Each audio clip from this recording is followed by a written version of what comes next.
So, welcome to all of you from Europe, America, Middle East, and Asia. I am Norbert Claude Gorin from the Department of Hematology and Cell Therapy at Hôpital Saint-Antoine in Paris, and also I'm the chair of the EBMT Global Committee. I'm pleased, I am honored to be the moderator for this seminar dedicated to COVID. You may say again, but in fact, we are trying to cover fields that have not been covered recently. This is my disclosure, and I am pleased to mention that this webinar is supported by an unrestricted educational grant from Air in Space.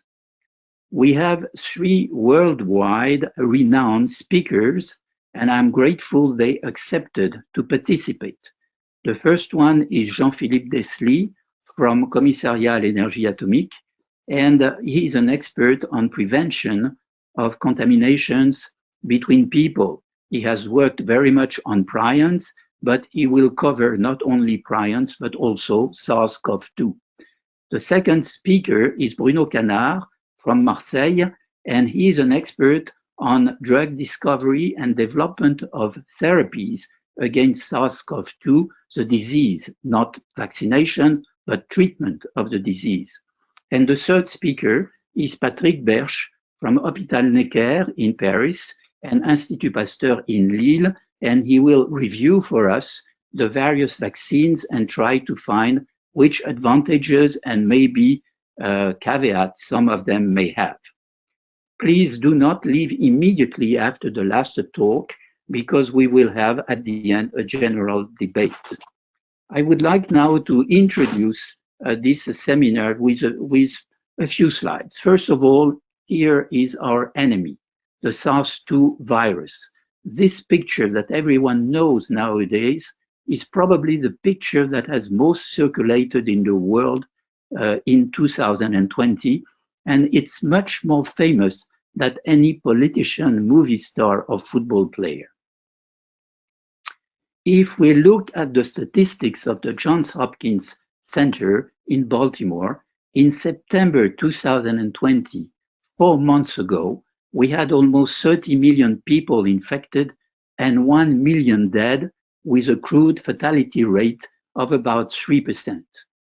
But if you look now, 4 months later, now precisely, we have 90 million people infected and almost 2 million dead, with a crude fatality rate of 2.2%, which is enormous. To introduce the speech by Jean-Philippe Desly, let me show you the results of a recent study with laser light scattering of speech-generated oral fluid droplets, as recently published in the New England Journal of Medicine. You can see the flash count during each frame of a video when a speaker talks, with and without a damp mask covering his mouth. Green indicates spoken words. The number of flashes was highest, and you can see the red arrow, when the TH sound in the word healthy, so difficult to pronounce in English when it is not your mother tongue, was precisely used. The brown curve below corresponds to the situation when the speaker's mouth is covered with a damp mask, showing the importance, as we all know, of the mask. And here you can see precisely the droplets staying in the air. So while the virus itself is too small to be stopped by filters, on the other hand, equipment like the plasmare, as indicated here in China, in Suzhou, not far from Shanghai, blocks the droplets and further also destroys particles of all kinds, including bacteria, fungi, and viruses, in an oxygen plasma-built environment.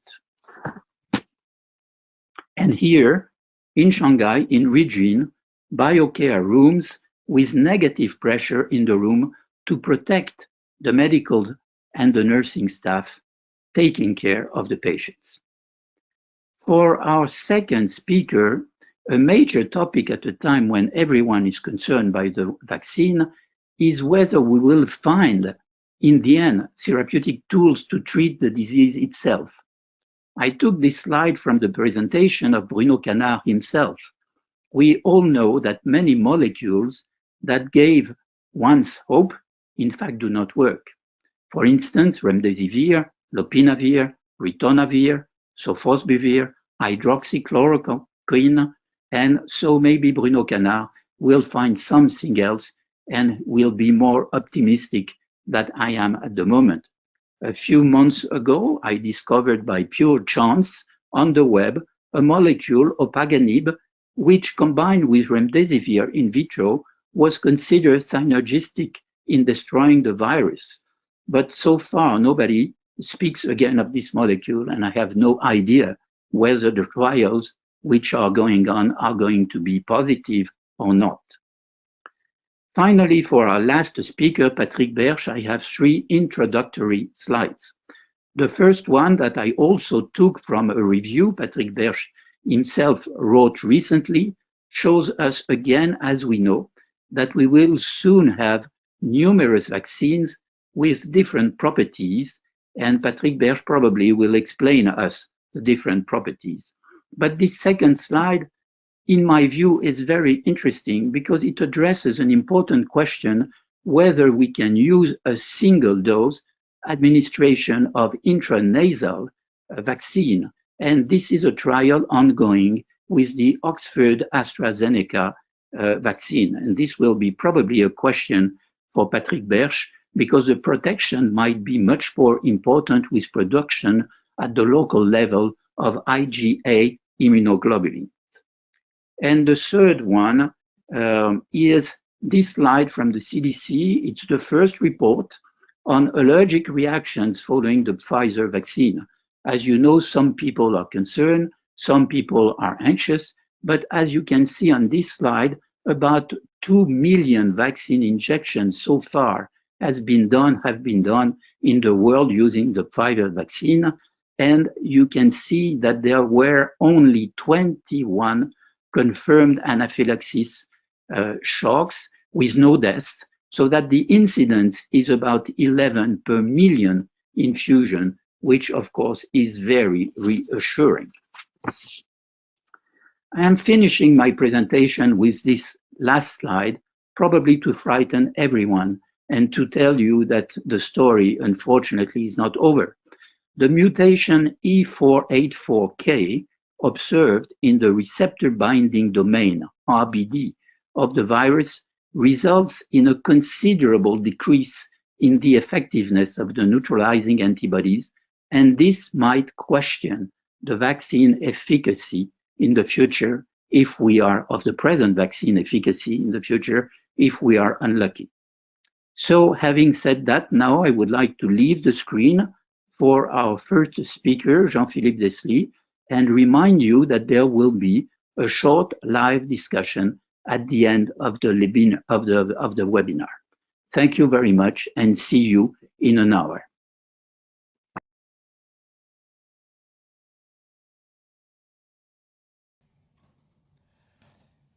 Hello, I'm Jean-Philippe Deslys. I'm working at CIE. CIE is a French government research institute dedicated to technological research and notably for the transfer of scientific knowledge and innovation from research to industry.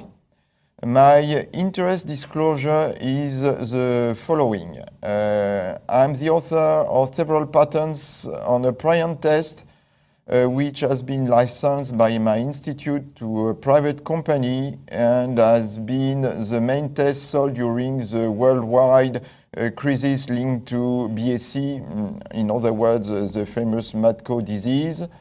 And we developed this test on the request of the government. It was 20 years ago. More recently, we have set up a hamster COVID model to be able to test different vaccines, different therapeutic strategies, and also preventions. And we are collaborating with a private company to develop it. And I am also the author of a patent for a new process of sanitization to allow the reuse of surgical masks and other masks for sustainability and to limit the waste in the use of these masks. So when we developed initially the screening test for BSE, the general idea was to develop something very sensitive to be able to block at slaughterhouse the dangerous animals to avoid the exposure of human population. And we published this in 2001, and it was really very sensitive. In 8 hours here, we had the same sensitivity than in vivo testing, which implied several years to have the results. And so large scale was possible, and that was the strategy to protect the population, even if for administrative reasons, all the tests who were validated were used independently of their sensitivity. Concerning COVID and SARS-CoV-2, here we are facing a different pathogen which can be detected easily, very quickly, and has a very high rate of replication. Within 24 hours, you produce, and you have cytopathic effects, and you produce billions of particles. And you are producing them with classical cells, but also respiratory epithelium or intestinal epithelium. And when you try to see what is the interest of the sensitive tests which have been developed, which were initially mainly based on RT-PCR, you see that you have a disconnection between the number of copies detected and the possibility of having a positive culture, meaning that below 1 million RNA copies per milliliter or per swab, nothing was able to be detected in cell culture. This positivity appears very quickly in the human shedding and continues even during the seroconversion. But after 10 days, classically, we consider that there is no more virus shedding. When you compare this RT-PCR with something more precise, which is the droplet digital PCR, you see a very good correlation when you have high levels of viral shedding, but it's not so good when you have a limited number of viral copies. You can see it here very clearly in this publication. Between 25 and 35 CT, so cycles of amplifications, you have a remarkable correlation, and so 25 CTs indicate that you have a high viral load, and you see here the correspondence, it's more than 1,000 copies. And if you have more than 35 cycles, it means less than 30 copies. And here the negative limit is 38, and frankly, I don't know what it means when you have such a high level of cycles necessary to detect something.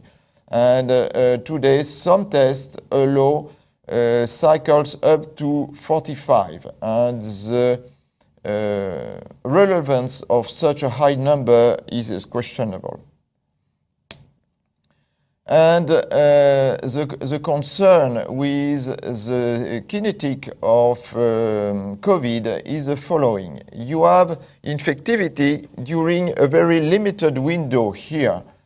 And you have then a strong viral load, which can be detected, of course, by PCR, but as it's a heavy system, it implies that you are not going to have it every day. And of course, from one day to another one, you can have this viral load.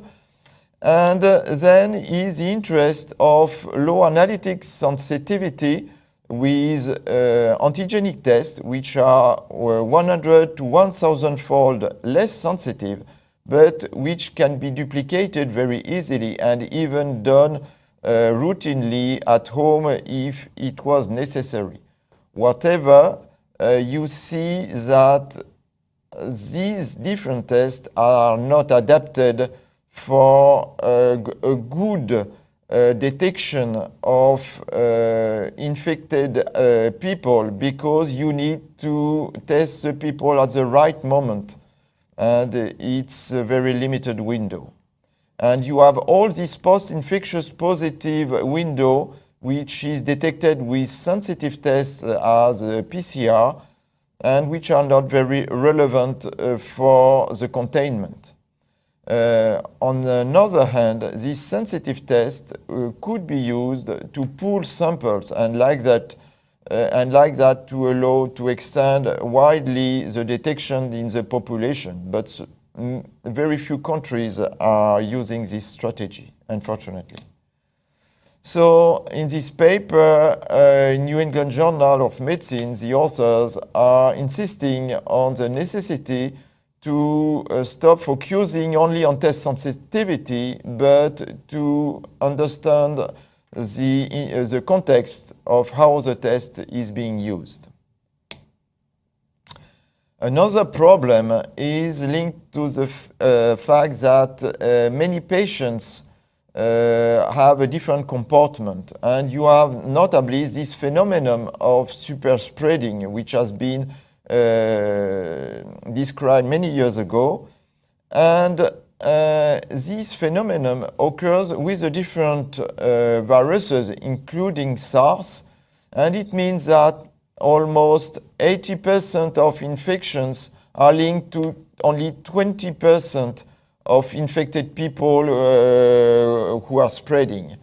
So it means that many measures which are taken on the mean of the number of infected people do not integrate this phenomenon and this huge variation. Here is an example, the result of a massive screening campaign which occurred last month in Le Havre, in France. And on one hand, you can say that for a massive campaign to mix everything PCR antigenic, you don't know exactly what you detect. Moreover, over the population, only 11% have been tested, so it's a very limited success. But what you clearly see is that among the positive people detected, 90% were asymptomatic. So it means that 90% of people who are shedding the virus and in France and everywhere in the world are, in fact, are not symptomatic. And so that's why the tests, as they are used, cannot be efficient to stop the spread of the disease. You know that we have been asked all to take barrier gestures, and notably the government in France insisted because it was afraid of Christmas. And you see the results of this high pressure on the number of tests. People went massively to be tested, and the result of the number of positive is almost null, meaning that the fact that people have massively tested does not change almost anything in the number of positive people detected. But what is very interesting is that there you don't have any peak after Christmas. It means that the population has integrated the necessity of the barrier gestures, and this pressure on Christmas has a very positive result because population took precautions, and it's not linked to the test. The test is only an image of the mobilization of the population, but the result is there.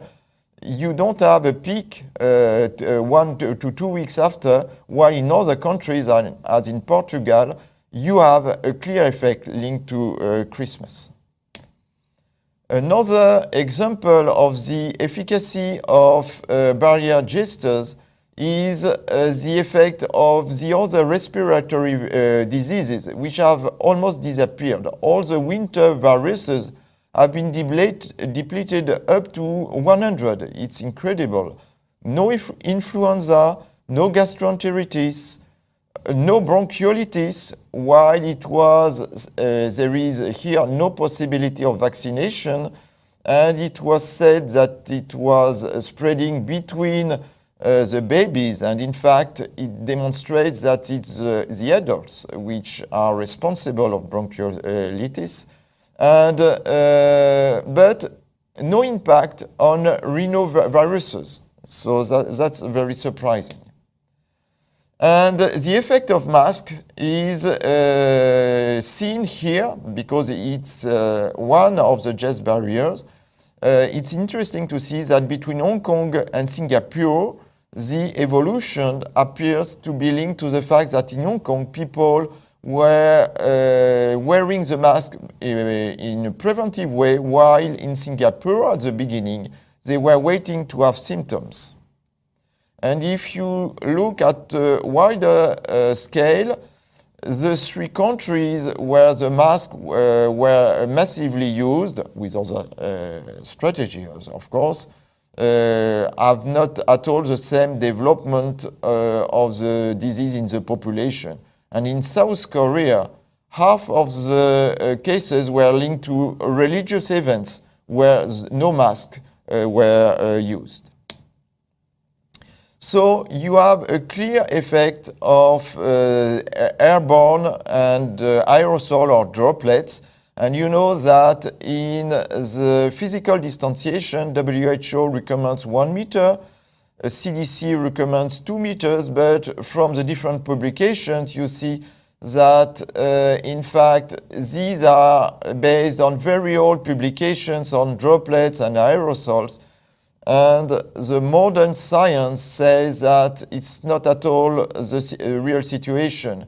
When you sneeze, you are exposed moist air, and in which the droplets can go on a very long distances, here up to 8 meters.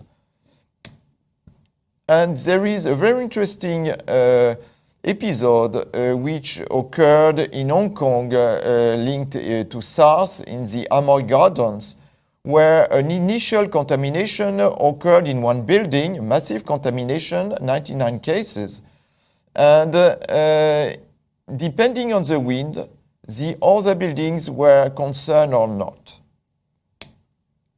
In fact, what occurred is that a first person, the index case, had diarrhea, and he sent the virus in the toilets, and the toilet flush induced in all the pipes aerosols, and unfortunately the drain in the soil, many of them were dry, meaning that there were no barrier here, and then the contaminated droplets could enter into the bathrooms all over the buildings. There were 33 stages, and the fan of extraction obliged the flux to come in the bathroom and to go outside the building. And the result is here. The initial building with 99 cases is here. All the others here, which are within the wind, had 20, 25, 21 cases, and the others here had limited cases here, and absolutely no cases in the other buildings. This episode was 100-fold more extreme than the whole contamination in Hong Kong.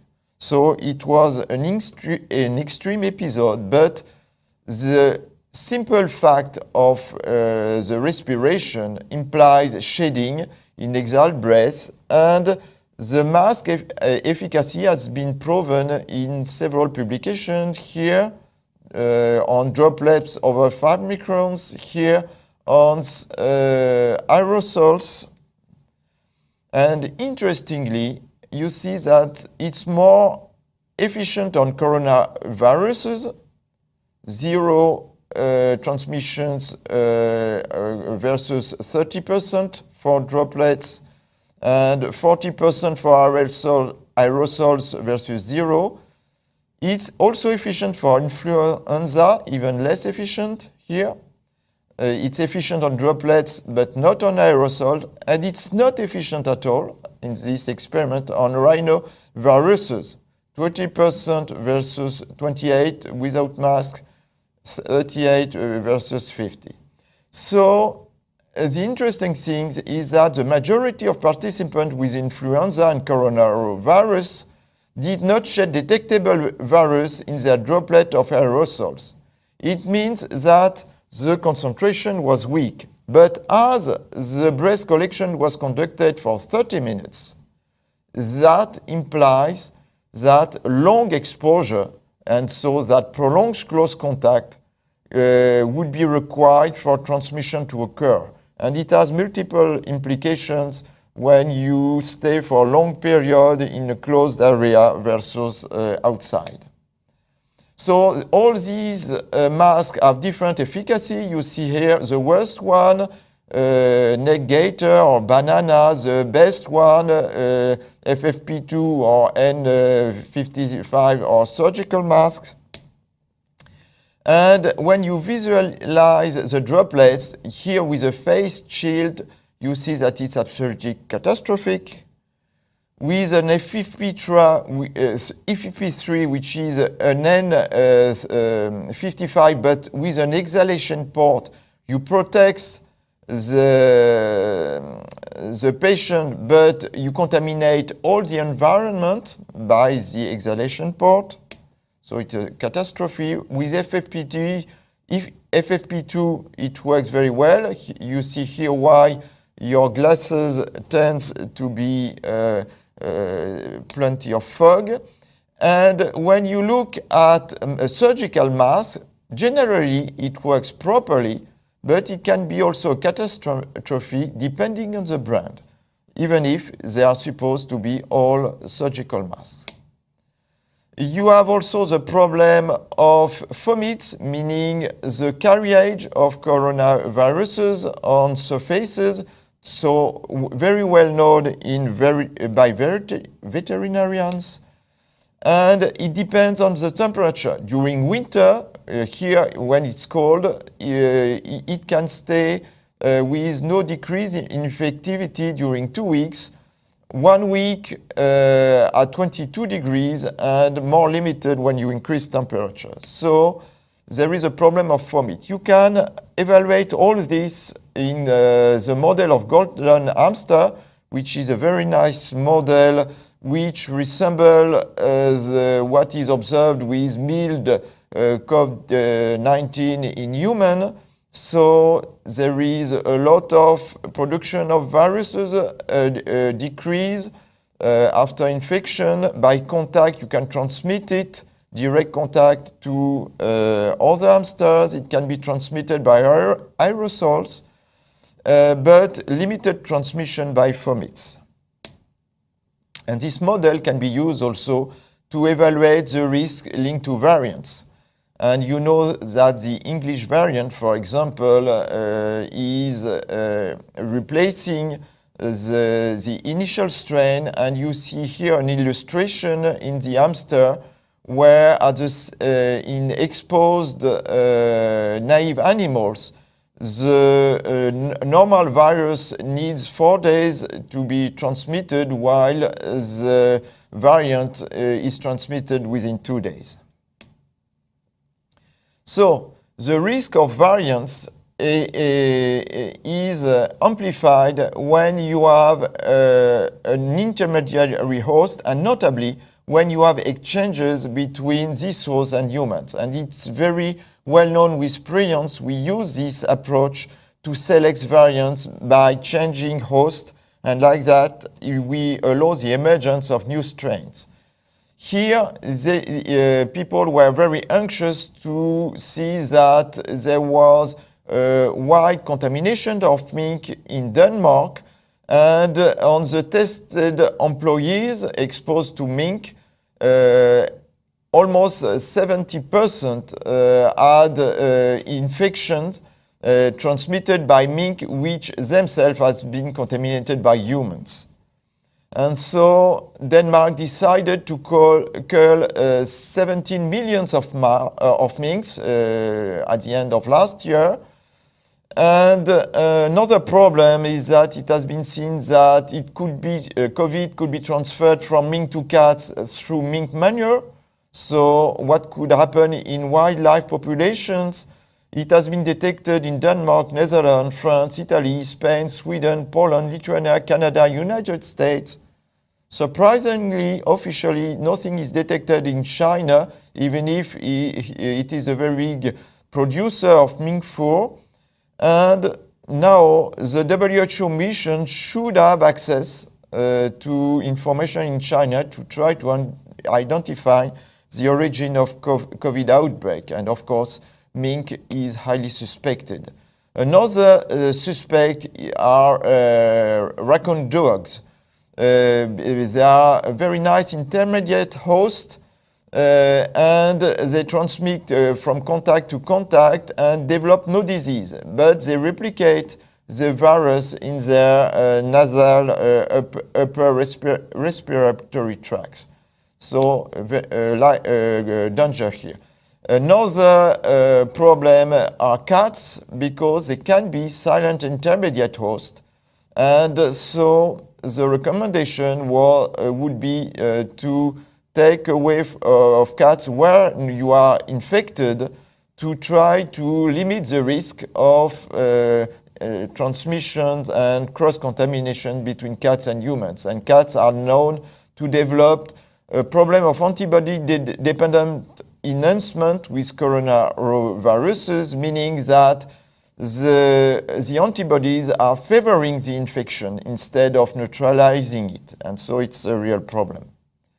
And last but not least, we have a problem here with long-term replication in human within the same host, and apparently it's what occurred in South Africa with immunodepressed patients linked to HIV or to tuberculosis. And so virus had very long possibility of replicate and evolve under the pressure of the immune system. But artificially here, the group of Raprioli made a very nice experiment showing that in presence of highly neutralizing plasma against COVID-19, he is able to make appear the variants with the famous mutations which allow to escape the neutralizing effect. So that's a logical evolution which could occur after vaccination. To the opposite, we have a good news, is that the healthcare workers which have been infected have 83 lower risk of infection in the 5 months following primary infection. In other words, we can be naturally vaccinated even if the vaccine is not present. So to summarize, I would say that we need to limit as much as possible the contact with these viruses to reduce the risk of strong replication. So barrier gesture, masks are very important to avoid animals able to replicate it. And we will see what will happen with the pressure of selection that we will exert with our own antibodies on the future evolution of this variant. Thank you for your attention.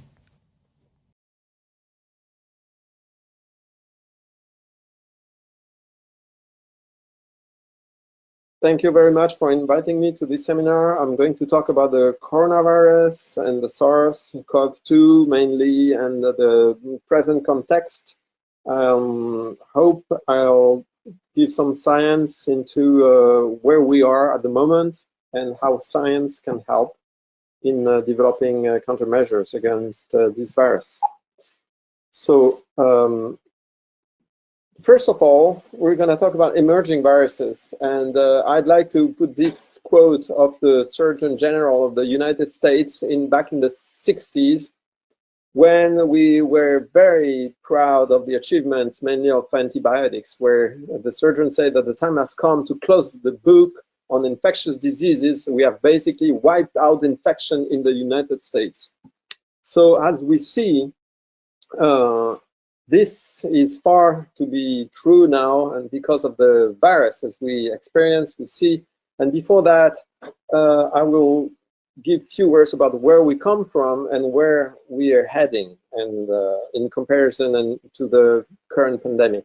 So before the 20th century, we mainly 3 to 4 big infectious diseases were plaguing the world, mainly the plague due to Yersinia pestis, smallpox, which is a DNA virus, the variola major, which was eradicated in the 70s, and the cholera, which is a bacterium and is still also running in some places in the world. Probably there was also influenza virus, an RNA virus that we know, the flu. And here on the right, you can see the trace of how RNA viruses were actually very present in the beginning of the modern human history, I would say, with the Egyptian stem showing that this person has a very numb leg, which was probably due to poliovirus at the time. After the 20th century, we had a lot of influenza, well, during and after we were able actually to record influenza virus pandemics, and 3 important big new viruses came: the human immunodeficiency virus, HIV, hepatitis C in the 90s, and SARS-CoV-2 right now on this millennium. And so the common theme there is that the big pathogens shifted from bacteria and viruses that we were actually unable to detect to RNA viruses, and these are novel viruses. So emerging viruses, and most probably RNA viruses, are a global challenge. We can see here a table on the left where the number of emerging pathogens between the 80s and 2005 were recorded. As we see here, the majority are coming from viruses, and most of them, the majority, even the majority in these numbers, are RNA viruses. Most are zoonotic viruses, that is, they are coming from animals, and they are called emerging or re-emerging viruses. And the definition for that, an emerging pathogen, is that the appearance of an unrecognized infection or a previously recognized infection that has expanded into a new ecological niche or geographic zone, and often accompanied by a significant change in pathogenicity. On the right, you can see the map, the current map, well, a few years ago, of the different emerging diseases, newly emerging and re-emerging. You can see that the whole world is concerned by these epidemics, and most of them, the great majority, are RNA viruses, such as dengue, chikungunya, yellow fever, influenza, and now SARS coronavirus number 2. So how to be prepared?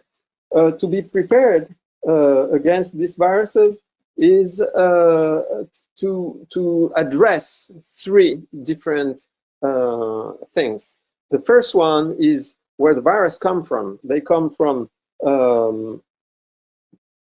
the nature, basically, and most of these zoonotic viruses jump from animals to humans. This can occur during the agriculture growth of or cattle or other animals that are in the vicinity of man, but also when we go into places where there's a lot of biodiversity and lots of different viruses, and we expose ourselves to these viruses, for example, by deforestation and the other intrusion of man into these lands. And so the first thing to do is to deal with this pathogen is to observe the biodiversity, understand how it works, what are the different relations between the different animals, and respect and try not to invade or to kill the places, the animals or the places, and generate this expansion of geographic areas. Once a problem is apparent, we have to be ready for these problems, and vaccination comes to mind because it's the perfect protection and prevention method. But it has, as we saw in the current situation, some technological, chronological challenges. That is, a vaccine, you need to know the pathogen before you are actually designing a vaccine. And so we saw that in record time, we could actually have a vaccine against SARS-CoV-2, but it took a year. And during this year, the virus is expanding. And although we were very, very fast, we missed the first year, which is extremely important for the development. Another aspect, and the third one, is that we need drugs, and drugs, I will come to that in my talk. We have very few drugs against RNA viruses, and then they are linked to early diagnostics, and they must be easily available, and so we're missing a lot of drug for these new viruses. But there is a lot of hope, and the answer for all these three steps is that we need science more than ever. We need a lot of scientific knowledge on these three different aspects to be able to deal with future pandemics, avoid them, and when they're there, control them. We need science, and science is different than technology. It's different from engineering. It's different from medicine. We need science to actually feed technology, engineering, and medicines. And science is really done by academic research.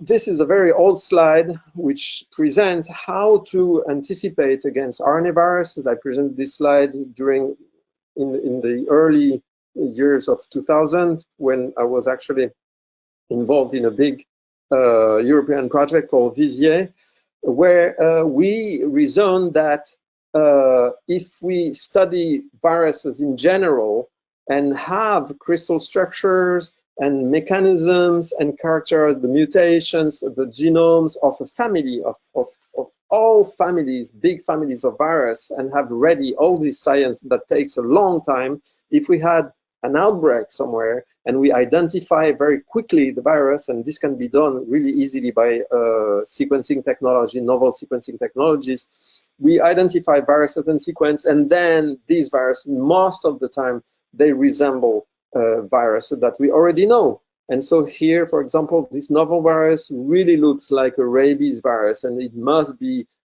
confirmed by sequencing, and then we can infer biological and structural data very quickly from what we know we have already developed, in that case, against rhabdoviruses and rabies virus. And this saves a lot of work. As you will see for the SARS-CoV-2, it was extremely helpful.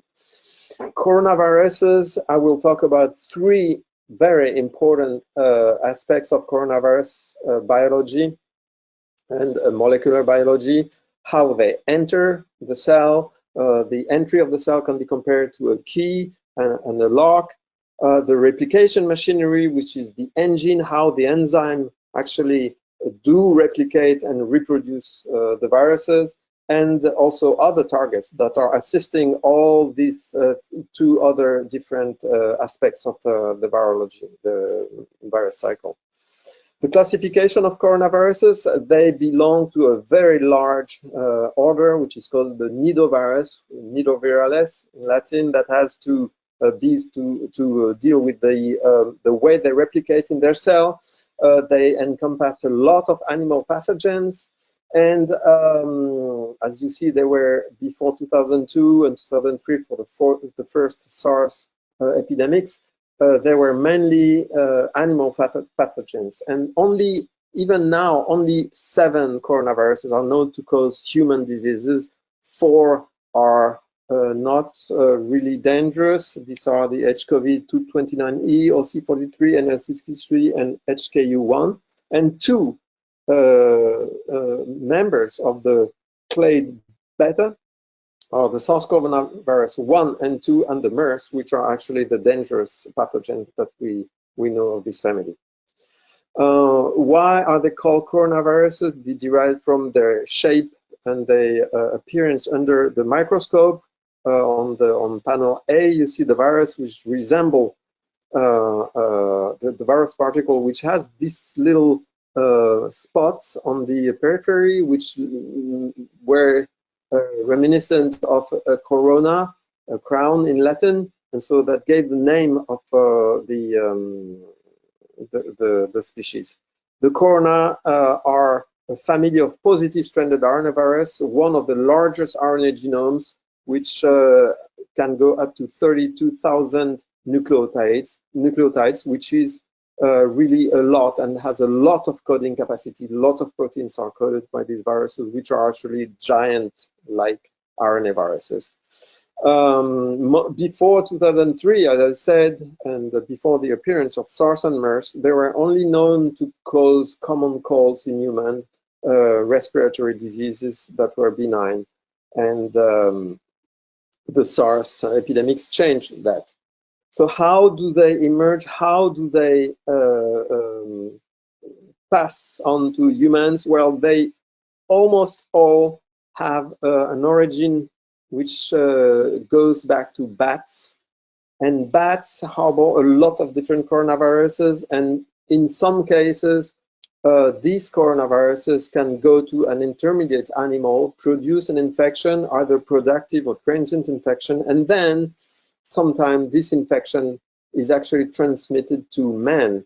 As we see here, all the different coronaviruses, benign coronaviruses, come from bat and rodents, and all the dangerous coronaviruses, which are below there, SARS-CoV-1, MERS, and SARS-CoV-2, have their origin into bat coronaviruses, as you can see from the sequence, and were ultimately transmitted to man. As we see for SARS-CoV-2, the present one, we do not know the intermediate host that was probably responsible for the passage from to humans.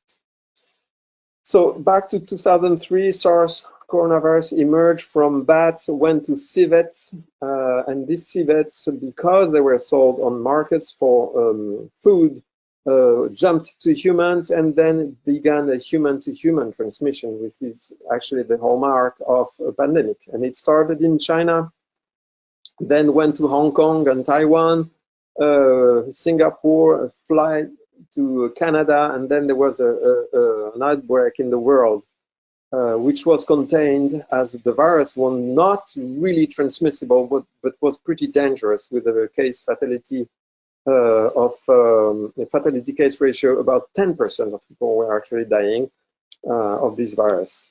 The MERS appeared in 2012 and gave several epidemics,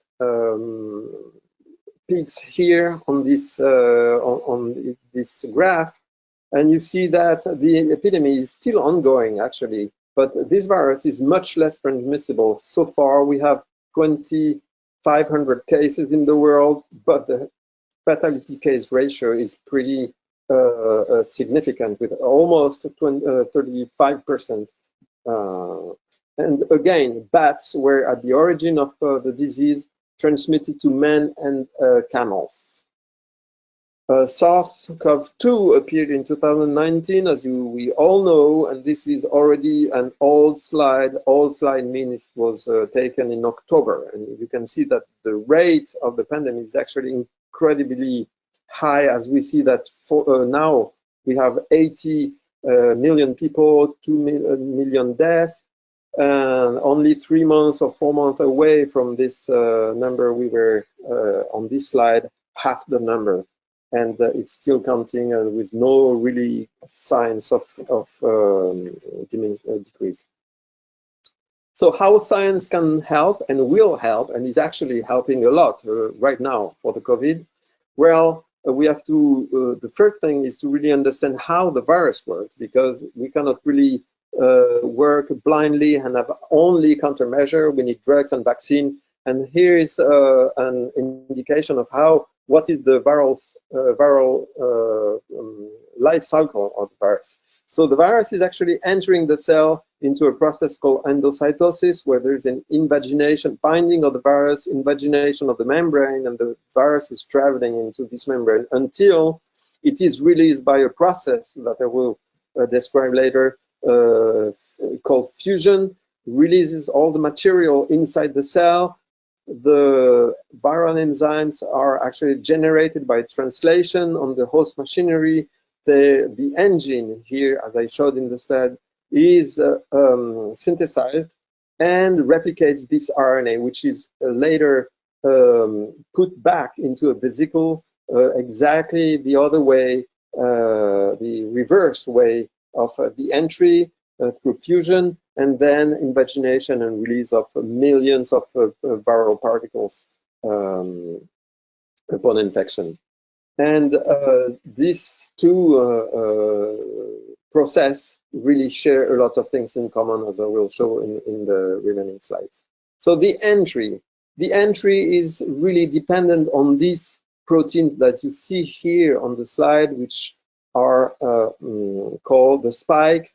And the spike is, in fact, 3 proteins coded by the virus, which protrude at the surface of the virus, and they mediate the attachment of the virus. So this is what crystallography first, and then cryo-electron microscopy gave as a picture of the spike, the atomic resolution of how this spike is made. This trimer, so 3 copies of the spike in the center, are actually made of the monomer. A single copy is represented here, and in this copy we have the RBD, which stands for receptor binding domain, which is a domain here which is actually responsible for finding the part of the cell that will help the virus to enter, an N-terminus domain and a center domain. They assemble into this fantastically precise structure.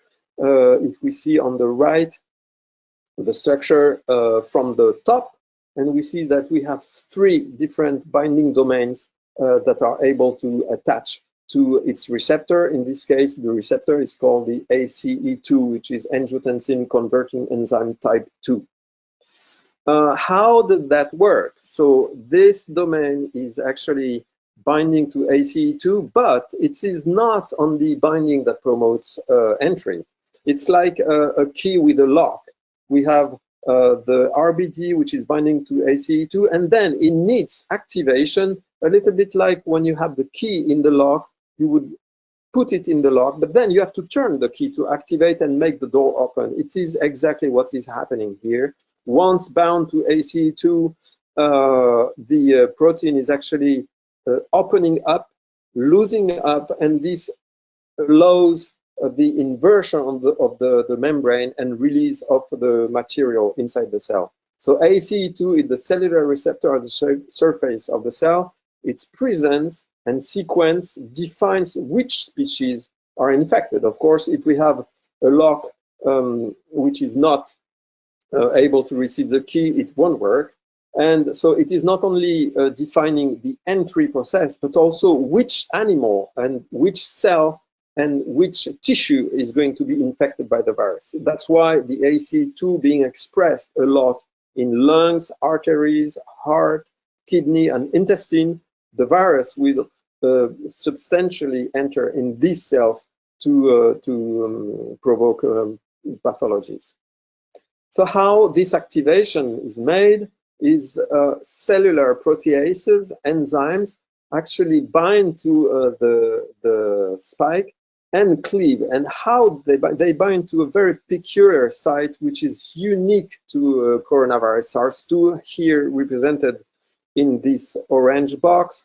The SARS-CoV-2 has a special sequence which is unique into its family, and this is cleaved by furin-like proteins to promote this entry.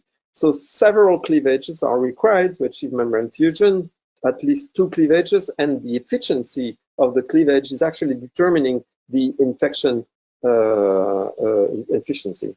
And for SARS-CoV-2, this cleavage is actually very efficient because of this increased efficiency site, furin cleavage site here.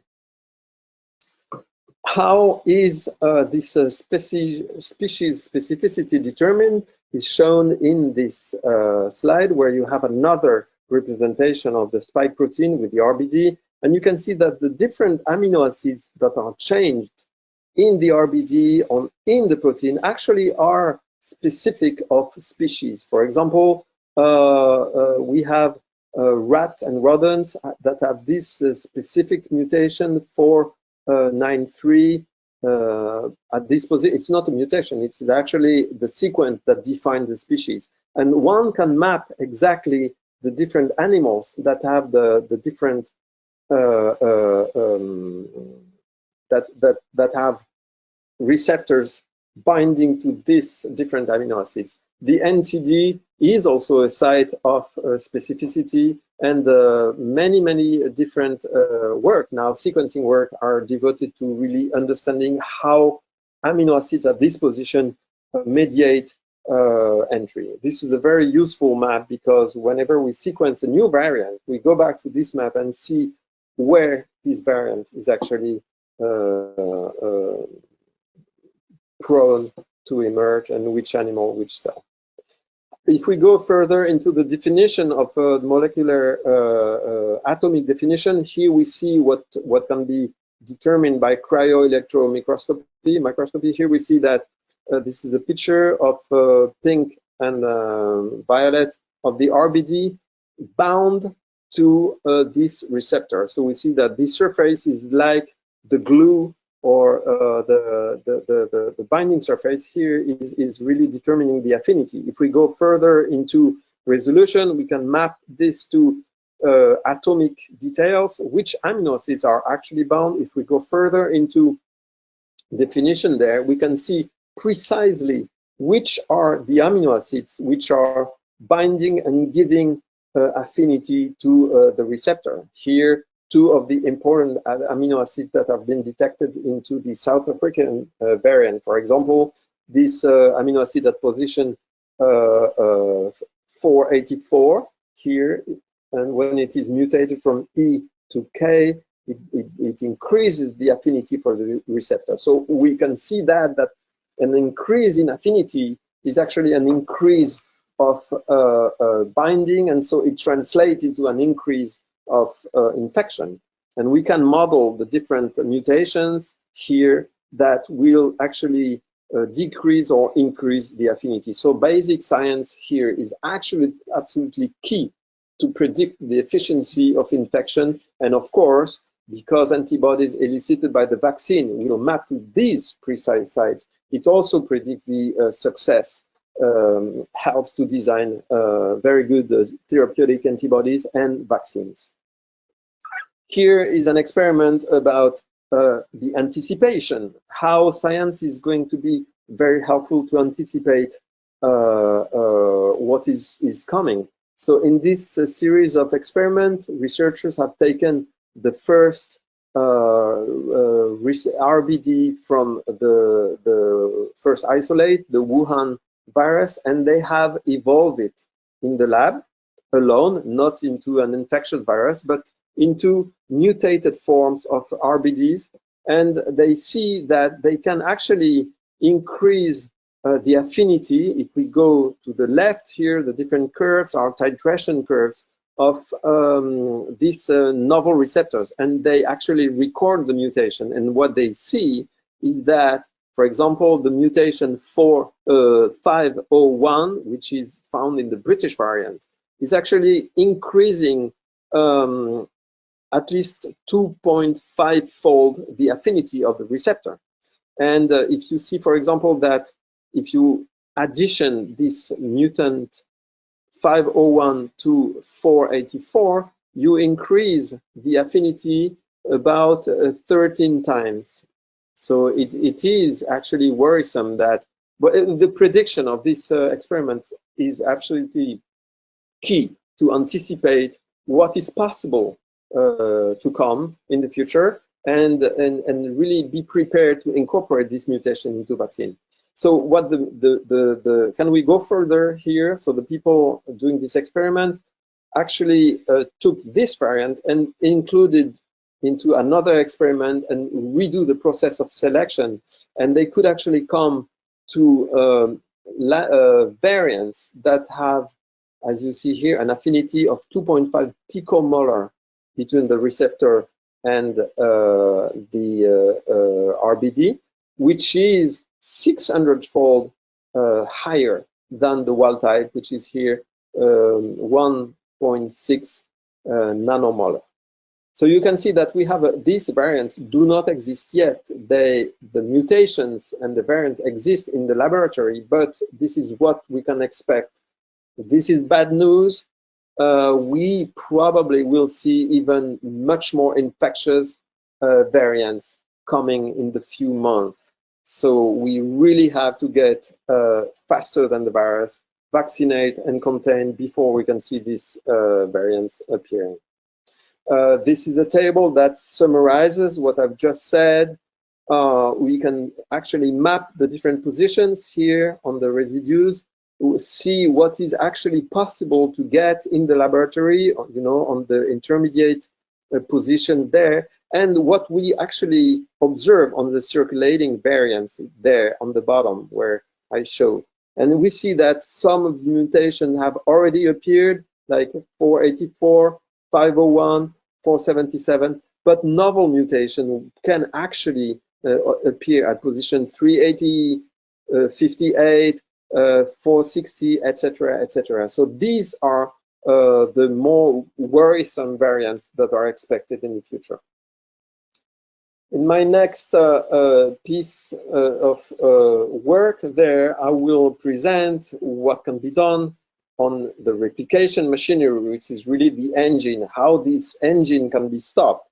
So this engine is the RNA polymerase complex. It is a very sophisticated enzyme which is able to replicate the virus. That is, you see NSP12, the source protein, bound to NSP7 and NSP8 into this very sophisticated heterotetramer, bind to the RNA and addition nucleotide at the incredible speed of 600 nucleotide added per second, which is the fastest RNA polymerase known. The coronaviruses have evolved an incredible machinery there to reproduce and replicate their genome. But the good news is that we have experience into controlling this type of enzyme through nucleoside analog that act like a sand in the engine. For example, the remdesivir, favipiravir, molnupiravir, and all other nucleotides are actually able to get into the active site and terminate RNA synthesis. So the good news is that this enzyme is very conserved, so we do not have the problem of variation of the different serotypes, variants, etc., etc. If we find a drug which is acting on one coronavirus, it will be active on every coronavirus. So remdesivir has several problems. I will come back to this, but the drug concept is very interesting because we can actually store it and use it immediately. And if we find a drug which is already available, this will be extremely important in controlling contact cases, initial cases. Here is what we have. It's compared to HIV, for example, where we have 35 different drugs to treat the virus. Here we are at the beginning of drug design for SARS coronavirus. As I said, remdesivir is not an oral treatment, but people are trying to increase the property of the molecule so it could be used as inhaled at least. And it has some problems like toxicity, which is not, selectivity is not great. It has to be used very cautiously. Molnupiravir is another drug which is being developed and right now in clinical trials. We don't know how it's gonna go, but probably it will also be helpful in controlling the viruses. Therapeutic antibodies are being developed, and the big question marks here are there going to be active despite spike mutations? That we don't know. Probably clever design will help, and the vaccine, of course, are actually working pretty well right now, and we have to include the novel mutants and variants in the upcoming vaccines. The good news is that there's an intense effort by pharmaceutical companies to find novel drugs, and novel drugs are slowly showing up, which is a good, very good news for the control of the epidemics.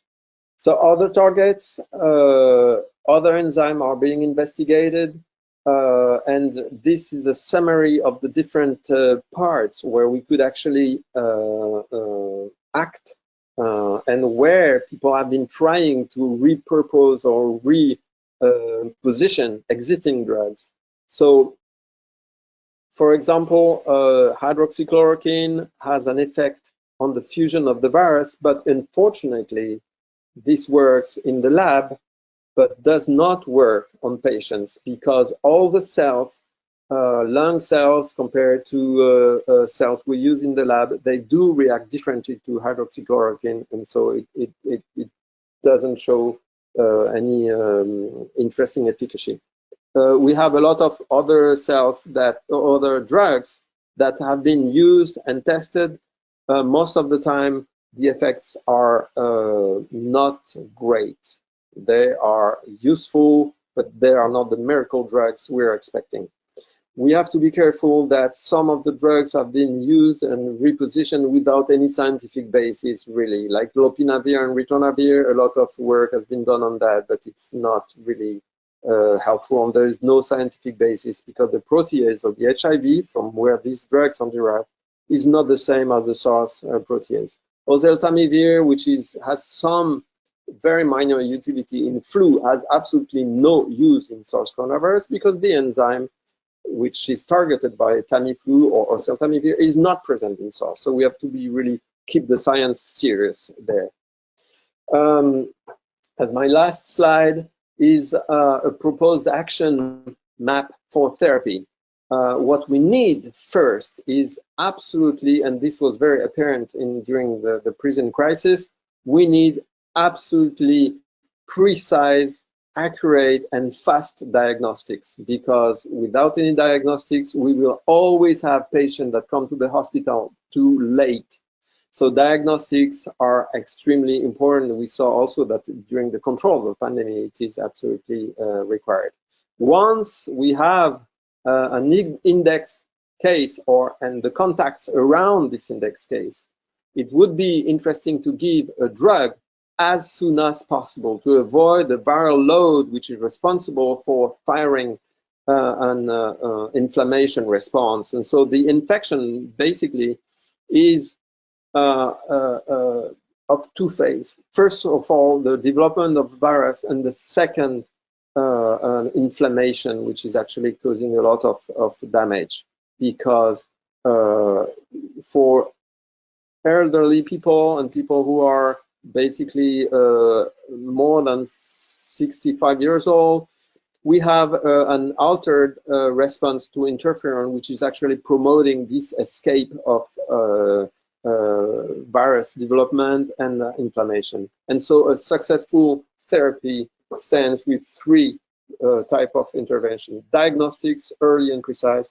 antiviral drug at the very beginning of the infection, and then controlling the infection and the cytokine storm that is actually on the late phase of the virus. And we have more and more indication that it is possible to reduce significantly the mortality due to this virus. As a last slide, I'd like to thank people who have been really involved in the lab and in collaboration. In my lab, Etienne de Crolly, François Ferrand, Jean-Claude Guillemot, Karine Alvarez, and Nadia Rabat are the PIs from the CNRS and the university they have directed a lot of the different work in my lab. We have a very valuable collaboration with Eric Snyder in the Netherlands, in the Leiden Medical Center, Johan Knights for antiviral research and evaluation in Belgium, and Olve Pearson in Colorado State University, who spent a year in our lab, and we had a lot of interesting work done there. In collaboration also with a team in Marseille and the IHU, Bruno Coutard, Franck Touré, and Geraldine Piotrowski. And I think I stop there, and I thank you for your attention.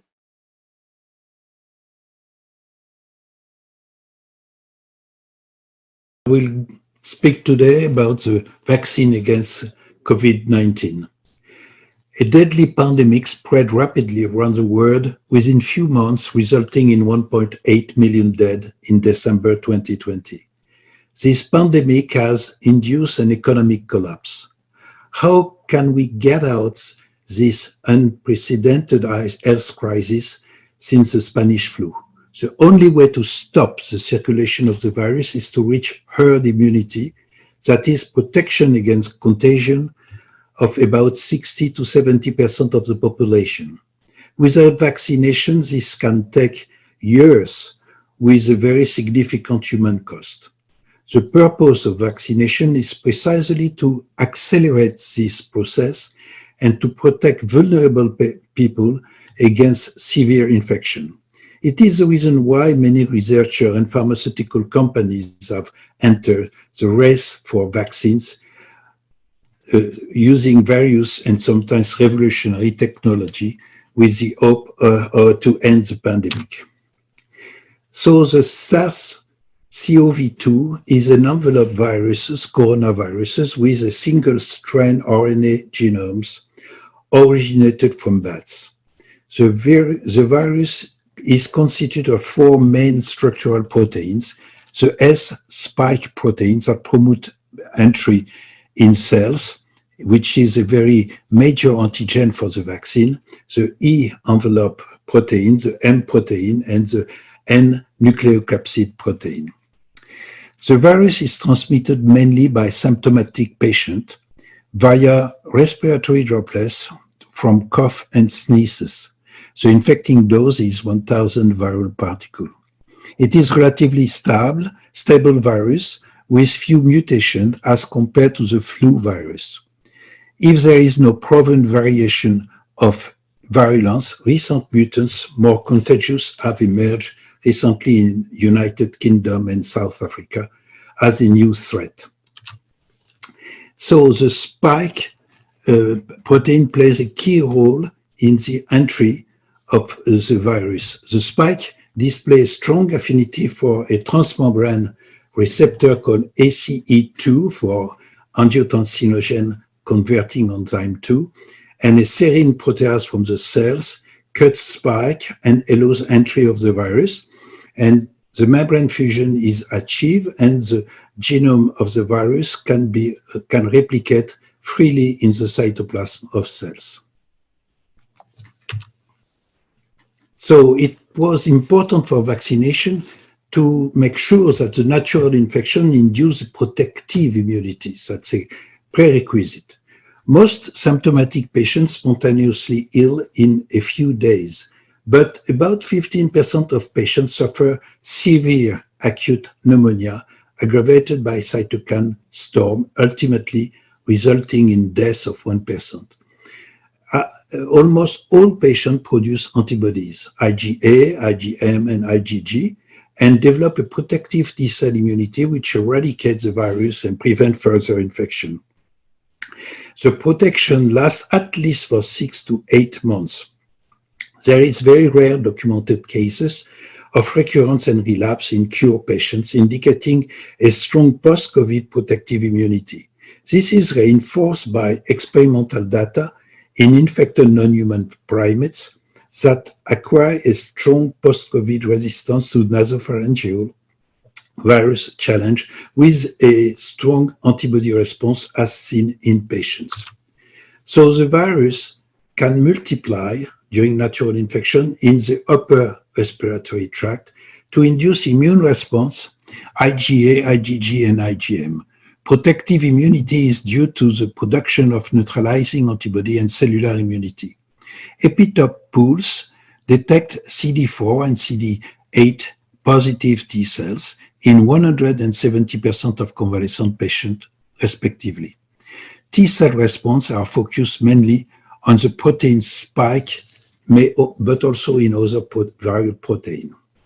So the objectives of the vaccine, anti-COVID vaccine, is one, save life, because we know that 90% of the dead people are often very old people, so elderly, and patients with comorbidity, including diabetes, hypertension, or obesity. The second objective is to stop the circulation of the virus, to reach herd immunity. So herd immunity, it's the final goal of vaccination because it's the only way to stop the pandemic. In a given population, you have a lot of susceptible persons which become infected and which will recover, and in red there are recover people. So the objective is to obtain 60 to 70% of resistant people, which can stop the propagation and circulation of the virus. So one thing is, very important thing is the achievement of an accelerated development of anti-COVID virus vaccine.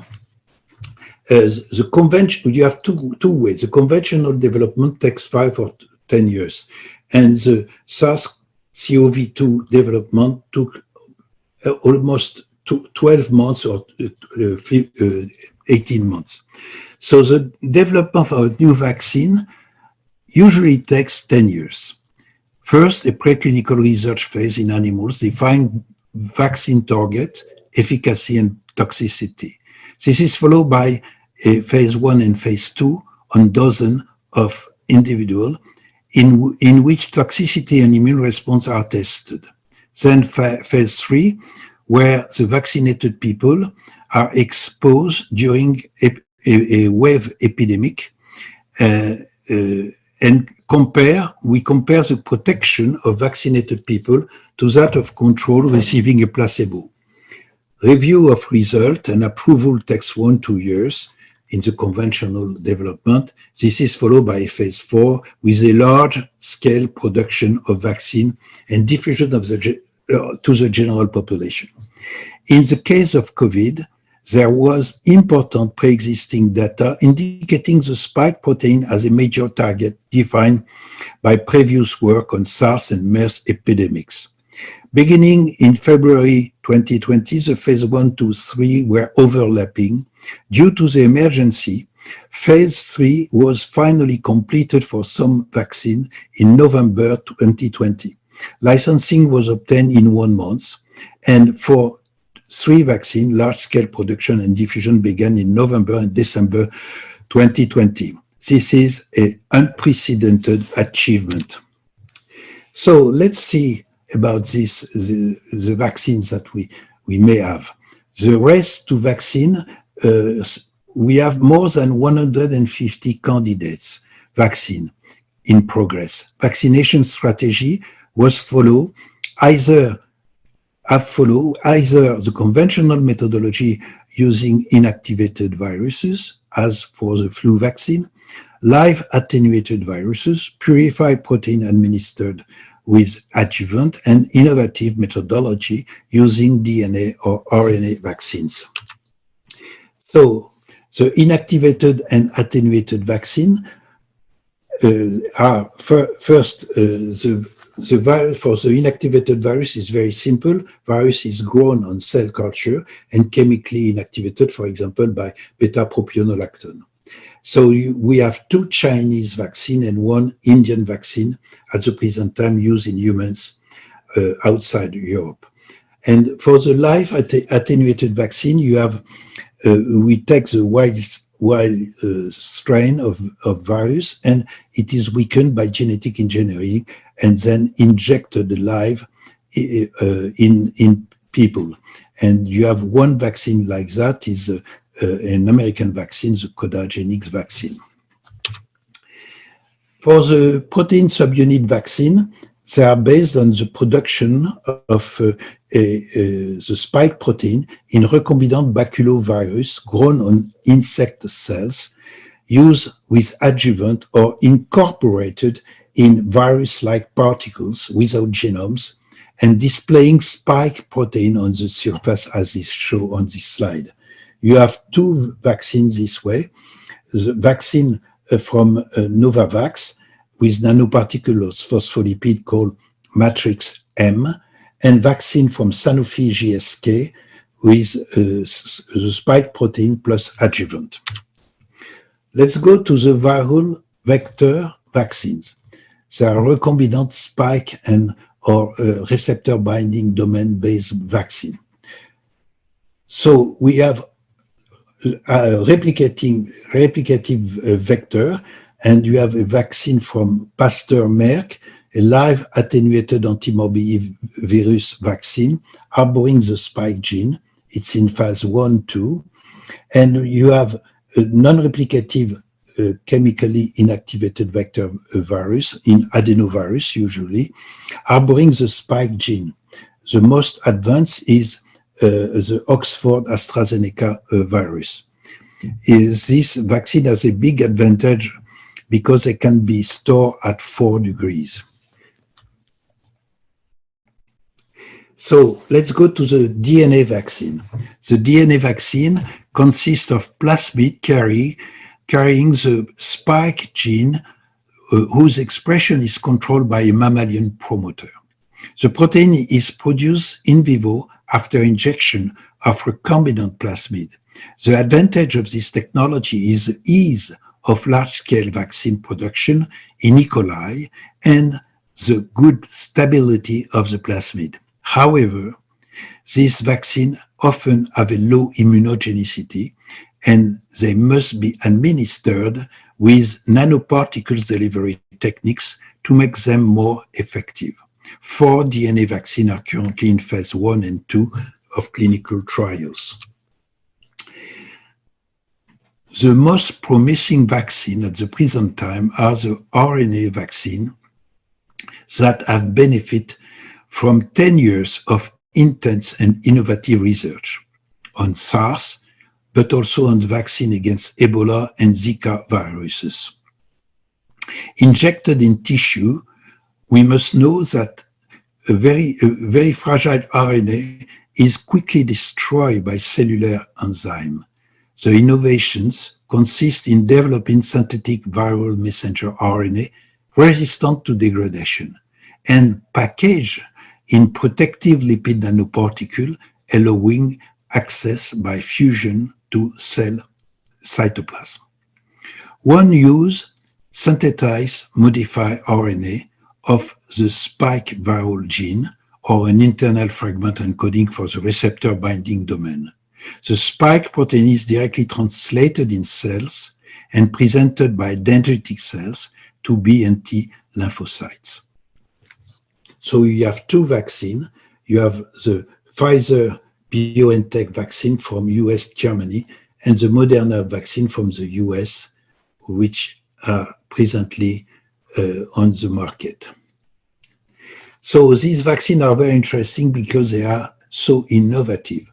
You have 2 very important innovations. The first one is the modified synthesized RNA of the spike gene or its RBD domain. To do that, you have a lot of license and innovation First, to stabilize the RNA, you put anti-reverse cap analogs, pseudouridine are incorporated. You can also design replacement of the rare codon by frequent homologous codon, which optimize and facilitate the translation. Altogether, the RNA is an improved stability and increased translation related, if we related that to the translation of messenger RNA from the cells.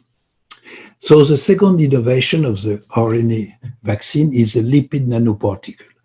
The lipid nanoparticle are constitute for this vaccine of polyethylene glycol lipids, cationic lipids, helper lipids, and cholesterol. And you see in red the messenger RNA from the virus, from the spike gene, is incorporated and protected by this inverted micellar structure surrounding the mRNA. So this nanoparticle can penetrate by cell fusion in any cells, including dendritic cells presenting to the MHC, and they trigger a very strong immune response. And during the vaccination, the sequence is this one. When you inject the nanoparticles, they penetrate the dendritic cells. The cells can migrate to the lymph node, and then the dendritic cells present to the CD8, CD4, and B cells the antigen and trigger a very strong immune protective response. So the problem of the route of vaccination, currently all the SARS-CoV-2 vaccine candidates in clinical development are administered intramuscularly. Natural infection of respiratory tract induce secretory IgA and serum IgG and IgM response. Intramuscular and intradermal vaccination leads to a strong induction of serum IgG, but not to an induction of mucosal IgA. The lack of IgA often leave an individual vulnerable to infection of the upper respiratory tract. Intranasal vaccination could efficiently induce mucosal IgA response, thereby providing sterilizing immunity in the upper respiratory tract, thus stopping the viral circulation. However, systemic immune response are often lower. That's a big problem, a potential problem with this kind of vaccine. So at the present time, after the clinical trial, we have 9 vaccines in December 2020. 9 vaccines have achieved the phase 3, and 3 are on the market in Europe and US. These vaccines are inactivated vaccines. You have the 2 Chinese vaccine and the Indian vaccine, which are protective at more than 70% on volunteers. You have the unreplicated viral vaccine expressing spike, and they are mainly designed with adenovirus. The only one on the market at the present time is the Oxford AstraZeneca vaccine with a very good protection. And finally, we have 2 RNA vaccines, one from Moderna, US, and the other from BioNTech, Germany, and Pfizer, US. And this vaccine give a very good protection of 95%. And you may have some side effect, but the side effects are always minor. So the result of phase 3 trial show a remarkable efficacy of viral vectors and RNA vaccine, which confer very good protection. They are easy to prepare, but require to be stored at low temperature. RNA vaccine could open a new era in the history of vaccinology because of their efficacy to present adequately the antigen. So what is the strategy of vaccination for the population? First, you have to define priority to save life and to stop viral circulation. To save life, most countries have chosen to start by the high-risk people, to vaccinate high-risk people, more than 65-year-olds, hospitalized, and people with comorbidities. Then comes the healthcare worker and professional exposed to the public, and then the general population, strong incentive without mandatory vaccination. So I want also to insist on the importance of the logistic, how to vaccinate hundreds of millions of people with vaccines requiring 2 injections and store at low temperature, -80 or -20. You need a requirement of vaccination center and a strong involvement of general practitioners, pharmacists, nurses, and other people. You have a necessity of an administrative management, strict administrative management, recording and follow-up of the side effect, fever, redness, local redness, myalgia, arthralgia. And also the big problem is the communication, the pitfall of the vaccination campaign. How to convince the population of health benefit and safety of novel innovative vaccine, and how to restore confidence. Transparency of communication is very important, and fight against misinformation, fake news, and social network, which are so destructive for the confidence. You have several unsolved questions. The first unsolved question is the duration of protection. Do we have to boost or not? We know that benign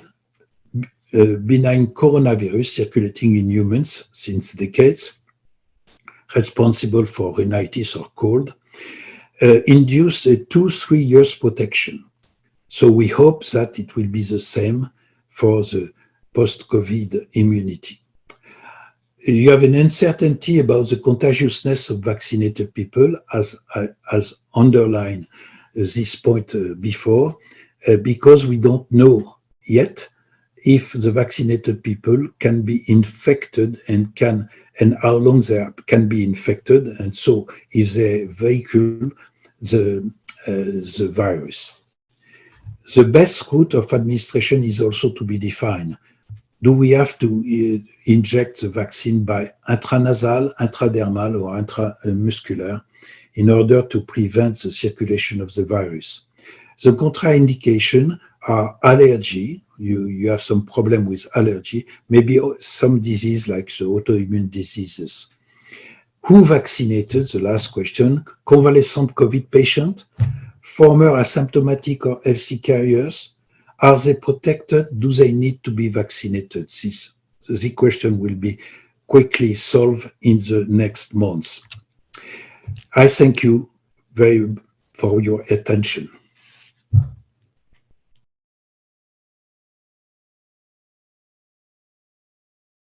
First of all, I would like to thank the 3 speakers. You gave a wonderful talk, and I am sure that the participants will share my opinion. So that's number 1. Do you hear me? Does everyone hear me? Patrick Berch mentions he cannot hear me. Maybe you should open, I don't know, the sound, something. Anyway, then I want to express my gratitude, of course, to Air in Space, who made this webinar possible. And I would like to let everybody know that this webinar will go to the archives of the International Academy of Clinical Hematology. And in case you want a replay, you can get the replay. Now, I got a considerable number of questions. We are late, but I will still try, with the approval of the organizers, to take 10 to 15 minutes and ask questions. However, I had to select because I had too many questions. The first one may be for Jean-Philippe Delis. You frightened apparently at least one participant about cats, and I would add dogs. And do you have any recommendation, because we never speak of that, about the present pandemic and the fact that, I don't know, maybe 10% of the people all over the world have a pet? So do you have any recommendation or nothing special? Yes, there is a very simple recommendation. Is when you feel sad, when you think that you have the coronavirus, don't go to kiss your cat. They try to avoid to transmit it something, because then you have exchanges. So that's the only precaution. The cats are not as being highly replicative for these viruses. So apparently there is not a big issue here, but precaution implies that when you don't feel well, you don't kiss your grandparents and you don't kiss your cats. And would it be the same for dogs? Probably. Dogs apparently are less problematic than cats. Okay.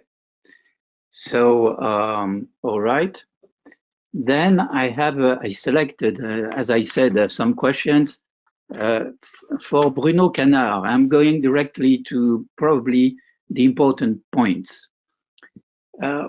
In fact, as I said in my introduction, we don't at the moment really have drugs, target drugs, that we're working on and which we believe are going to be probably effective. You mentioned a few drugs within phase 1 and 2 studies, but there is not much publicity about this. Do you have a favorite in mind? Something which is coming that we do not know yet? Well, there are drugs that are under evaluation right now that I can't really disclose. There will be publication pretty shortly about drugs which are repositioned. I think everything has been done, and there is no miracle drug, but there will be drugs that will be helpful in combining several of those for attenuating the effects and managing the cytokine storm or any inflammatory process that is coming in the late phase, which is very important. As you saw for the dexamethasone, for example, it really is helpful. And there will be other drugs to manage patients. But in terms of having new antiviral drugs that are effective at the very early stage, there are some drugs that are being developed, that are being evaluated, and that will probably be, well, the grail there, you know, the golden standard is an orally available drug that we can actually have before any type of contact prophylaxis or contact cases.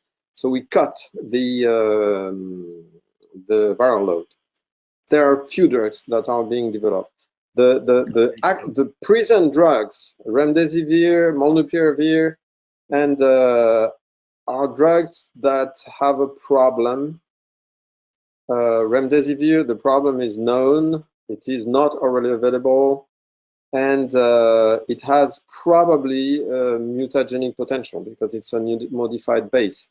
So I think it's a very, very first generation drug, which will be abandoned. As you remember the HIV time where AZT was the first drug, it was a poor drug, but it was the only drug at the time. And so it's becoming, you know, it's going to be improved.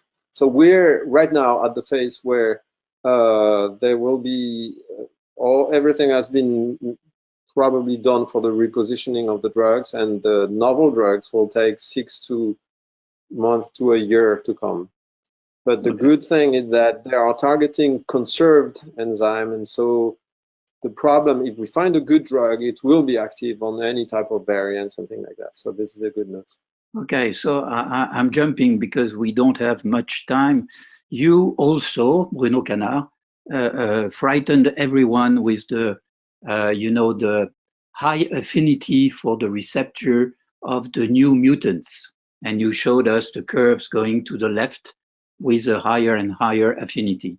So the question is, and the question in fact could be also for Patrick Berche or for everyone, do we really know that the present messenger RNA vaccines will not protect us against the South African variant? I'm not speaking of the UK variant, but you showed us that the South African variant, in fact, had a very high affinity for the receptor. And so the question is, what about the present vaccine?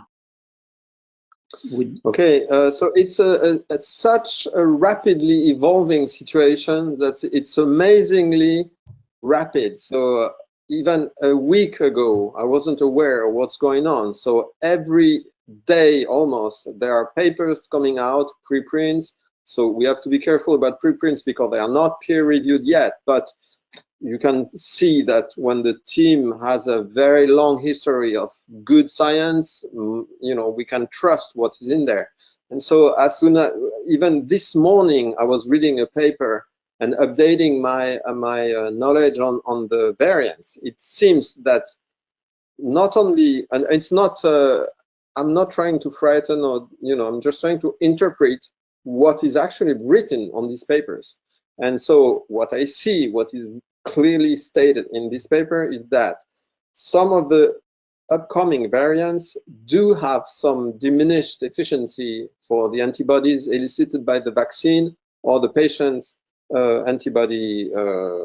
existing antibodies. So this is a fact, and it's becoming more and more precisely mapped to amino acids. So we are in a hurry right now, in a race of about stopping as much as we can the spread of these variants so we can adapt the vaccine as soon as possible. This is a fact.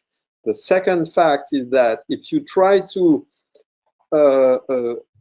predict and anticipate how much better affinity you can get with the RBD and the receptor, there is a lot of improvement in the affinity that can be recorded in the laboratory. And since what we have seen in the laboratory and what is happening with the British variant, the UK and the South African variant, this is really well correlated. So the situation say that examining the data says that they must be there will be probably variants of increased affinity and increased problem, even probably more worrisome than the South African variants. This is what we see from the data.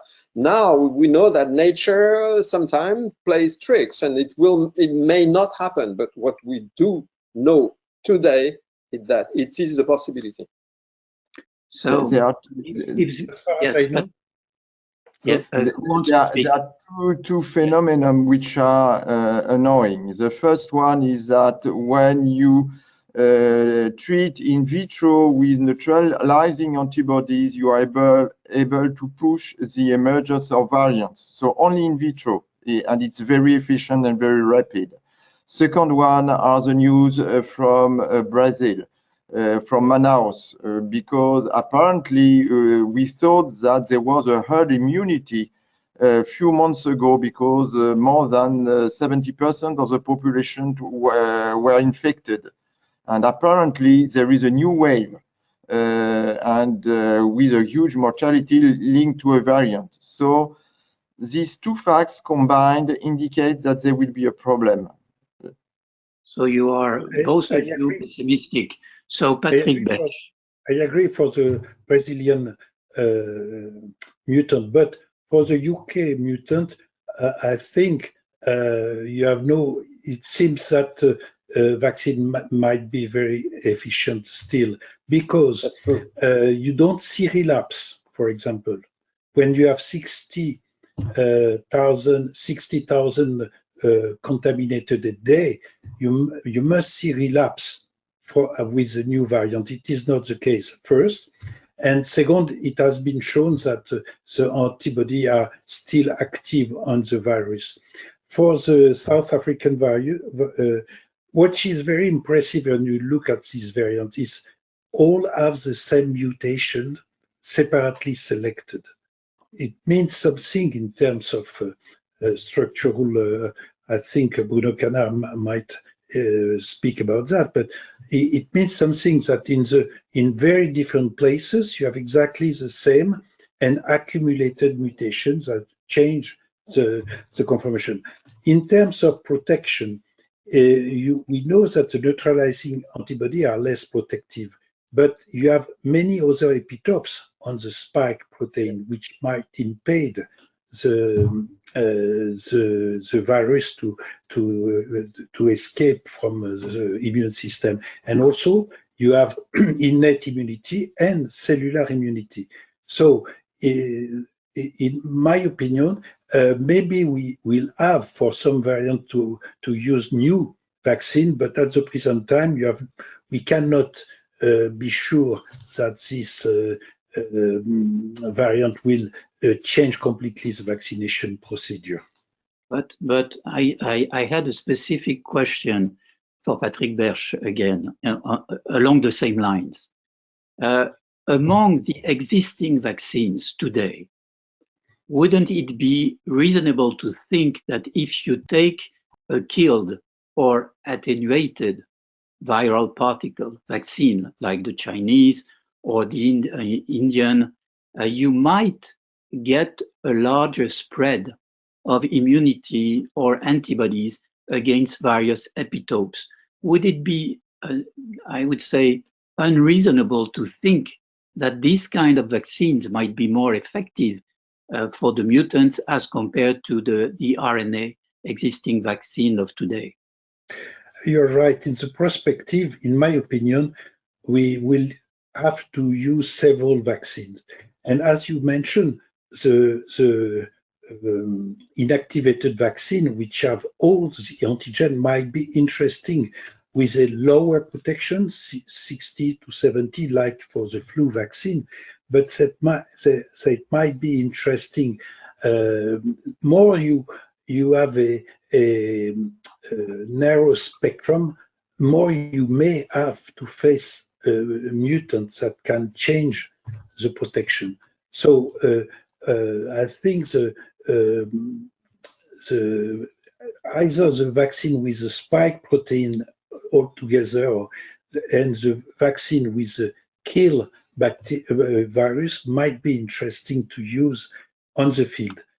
Probably several vaccines will be used and will be complementary as the epidemic proceed.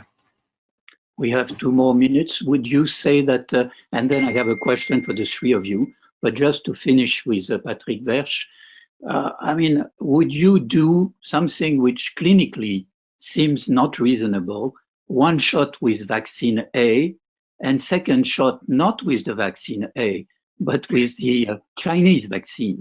We cannot. I think we cannot do that. The clinical essay trials have been made with the same vaccine. So if you need 2 vaccination, two injection, you need to use the same vaccine. That's my answer.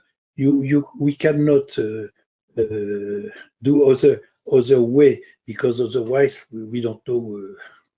So my last question, I think that's okay.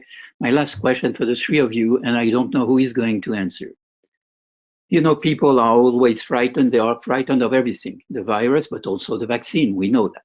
Not all people, but some. Wouldn't, and especially the messenger RNA. So suppose you get, at the time you get the vaccination with the lipid particles and the messenger RNA inside, and at the same time you get an infection by a retrovirus. And the question, I know that it's not dangerous, but I would like that you confirm that. Suppose that you get the reverse transcriptase of this retrovirus active at the same time. Wouldn't it be possible that the spike mRNA coding sequence goes then directly in the DNA? Is anyone sharing this concern, or is it really totally stupid? There are more probability to have natural ways and other ways of having problems. The first one is that if you are immunodepressed with HIV, you will have a lower pressure by your immune system, and then the coronavirus will develop for a longer time, and you will select a variant. That's the first thing. Second one is that you can combine viruses. Because you will be exposed to different variants, you will be exposed. You see what happened with employees with the mink. They were almost all infected only by the contact with the mink. So you have such a pandemic that naturally the viruses are going to be everywhere. And so, in fact, we are going, that's my opinion, but we are going to see that once more, we are very resistant, in fact, because we have many possibilities to defend against viruses and bacteria. And that's why we are still here. Humanity is still there despite all those viruses and all those bacteria. Okay, well, yes, last word, Bruno Canard. Across evolution, the viruses and their reverse transcriptase and all the systems using reverse transcriptase have evolved to avoid that. That is, for example, HIV is retrotranscribing its genome using a tRNA, and tRNA lysine 3, and it is a very, very specific event precisely to avoid reverse transcription of any type of messenger RNA. So I really don't see why all of a sudden a reverse transcriptase would consider, after these years of evolution to evolve to avoid that, suddenly it would go and retrotranscribe the messenger RNA of the spike, and to do what of it? I mean, it's extremely counter, not logic, you know, it's not logic, and it's probably extremely not frequent. Otherwise, any reverse transcriptase would retrotranscribe all our messenger RNA, and we would be dead. Life wouldn't be possible. So I'm very skeptic about any type of this event appearing. Okay. So thank you all. We are ending optimistically, and so we should not fear we will survive. You said it's not the end of humanity. Thank you very much. Thank you, Air in Space. And for those of you who want a replay, go ahead. Okay? Bye-bye. Thank you.